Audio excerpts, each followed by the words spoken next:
কেউ একজন কমেন্ট করেছে যে 3 মাসের বাচ্চা কি খাওয়াবো। 3 মাসের বাচ্চাকে স্যারেলাকও দিতে পারেন, আর ছাতুও দিতে পারেন, ছোলার ছাতু।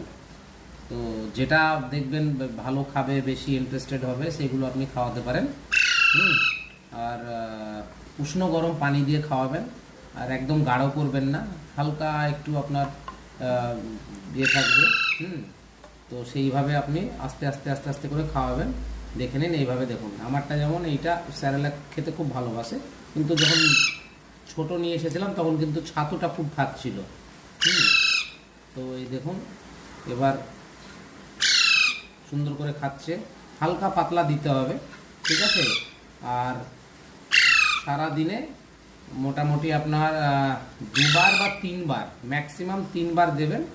হ্যাঁ, দেখবেন পেটের থলিটা ঠিকঠাক মতো ভরেছে কিনা। বেশি খাওয়াবেন না, অল্প খাওয়াবেন। অল্প খাওয়ানো ভালো, বেশি খাওয়ানো ভালো না। তাতে আপনি খাবার টাইমটা একটু বাড়িয়ে দিতে পারেন। হ্যাঁ, কিন্তু অল্প অল্প করে খাওয়াবেন, এটা হচ্ছে ব্যাপার।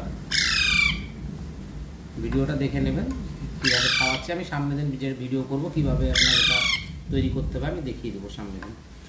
ঠিক আছে। আর ছোলার ছাতু হবে। হ্যাঁ, দেখবেন পাওয়া যায় অনেক ধরনের প্যাকেটিংয়ে ছোলার ছাতু, নিয়ে আসবেন। আমি সামনের দিনকে টাইম পেলে আমি আপনাদেরকে সবগুলোই দেখিয়ে দেবো, কোনটা খাওয়ায় কী খাওয়ায় সেগুলো সব দেখিয়ে দেবো। আর হালকা একটু ওষুধ নিয়ে আসবেন।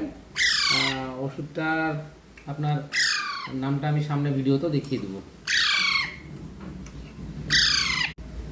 আর বাড়িতে যদি জিঙ্কোভিট থাকে 1-2 ফোঁটা করে আপনার খাইয়ে দিতে পারেন।